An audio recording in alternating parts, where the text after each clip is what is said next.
दिल्ली की कानून व्यवस्था बहुत भयावह हो गई है। खुलेआम गोलीबारी हो रही है, खुलेआम चाकूबाजी हो रही है। इतनी हिम्मत कैसे हो गई अपराधियों की कि वो खुलेआम गोलीबारी कर रहे हैं दिल्ली की सड़कों के ऊपर। गोविंदपुरी में एक व्यक्ति की चाकू मार के हत्या कर दी गई और उसी स्पॉट के ऊपर कुछ दिन पहले गोविंदपुरी में एक पुलिस कांस्टेबल की चाकू मार के हत्या की गई थी। एक कार के शोरूम वाला है, उससे 5 करोड़ रुपए मांगे गए। जब उसने मना कर दिया तो 22 राउंड गोलियां उसके शोरूम के ऊपर चलाई गई।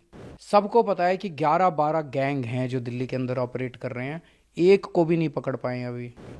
सीनियर सिटीजन्स अपने आप को दहशत में हैं, व्यापारी दहशत में हैं, महिलाएं दहशत में हैं। आज आप सड़क के ऊपर मोबाइल फ़ोन लेके नहीं चल सकते, कोई छीन के भाग जाएगा। अमित शाह जी को कोई परवाह ही नहीं है। कहाँ है अमित शाह जी? देखिए, दिल्ली की कानून व्यवस्था बहुत भयावह हो गई है। लॉ एंड ऑर्डर की बहुत बुरी हालत हो गई है और खुलेआम गोलीबारी हो रही है, खुलेआम चाकूबाजी हो रही है। आज सुबह विश्वास नगर में एक बर्तन के व्यापारी मॉर्निंग वॉक के लिए गए। जब घर वापस आ रहे थे तो भरी सड़क के ऊपर 2 मोटरसाइकिल सवारों ने आके उनके ऊपर 8 राउंड गोली चलाई। उनकी वहीं स्पॉट पे मौत हो गई।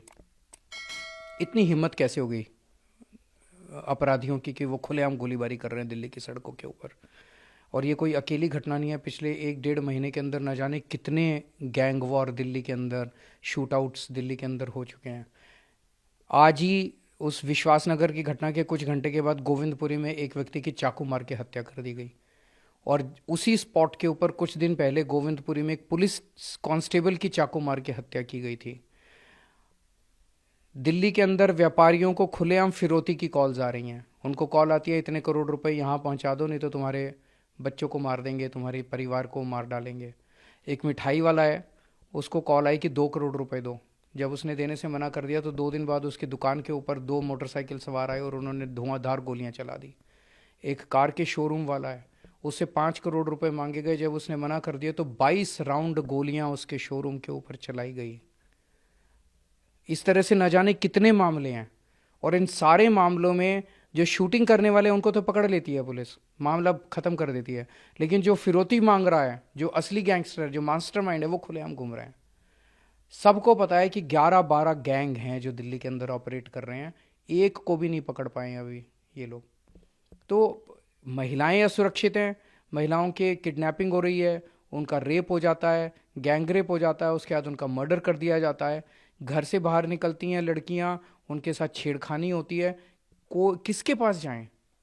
आज सीनियर सिटीजन्स हैं, मैं परसों वहाँ गया था पुष्पांजलि में, वहाँ पे एक 64 साल के बुजुर्ग की चाकू मार के हत्या कर दी गई। सीनियर सिटीजन्स अपने आप को दहशत में हैं, व्यापारी दहशत में हैं, महिलाएं दहशत में हैं। आज आप सड़क के ऊपर मोबाइल फ़ोन लेके नहीं चल सकते, कोई छीन के भाग जाएगा। चेन छीन के भाग जाएगा, आपका पर्स छीन के भाग जाएगा। स्नैचिंग की इतनी घटनाएं हो रही हैं।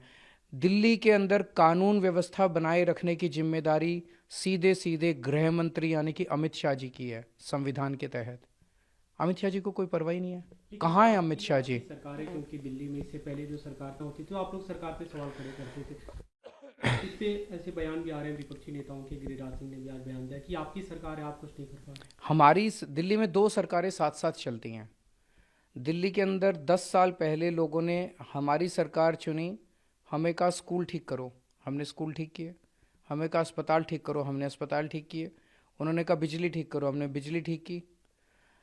लोगों ने एक जिम्मेदारी बीजेपी की केंद्र सरकार को दी, वो थी कानून व्यवस्था की, लोगों को सुरक्षा देने की, दिल्ली पुलिस की।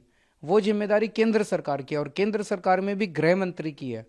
गृह मंत्री कौन है? अमित शाह हैं। तो बीजेपी और अमित शाह, अब उनको एक ही जिम्मेदारी लोगों ने दी थी, उसमें भी वो बुरी तरह से फेल हो गए हैं। आज उन्होंने दिल्ली का बुरा हाल कर दिया। केवल और केवल गंदी राजनीति करते हैं। आप जैसे अभी कह रहे हो गिरिराज जी ने प्रश्न उठाया, तो वो प्रश्न वो भी जानते हैं कि वो गलत बोल रहे हैं, वो भी जानते हैं वो झूठ बोल रहे हैं, जनता को गुमराह कर रहे हैं। वो भी जानते हैं कि बीजेपी की जिम्मेदारी है कानून व्यवस्था को बनाए रखने की। वो नहीं करेंगे, राजनीति करेंगे। केवल राजनीति करते हैं, गंदी राजनीति करते हैं। इससे मेरे दिल्ली के लोगों को सुरक्षा नहीं मिलेगी। मेरी उनसे हाथ जोड़ के अपील है कि कुछ ठोस कदम उठाइए लोगों को सुरक्षा देने के लिए। बयानबाजी बंद कीजिए।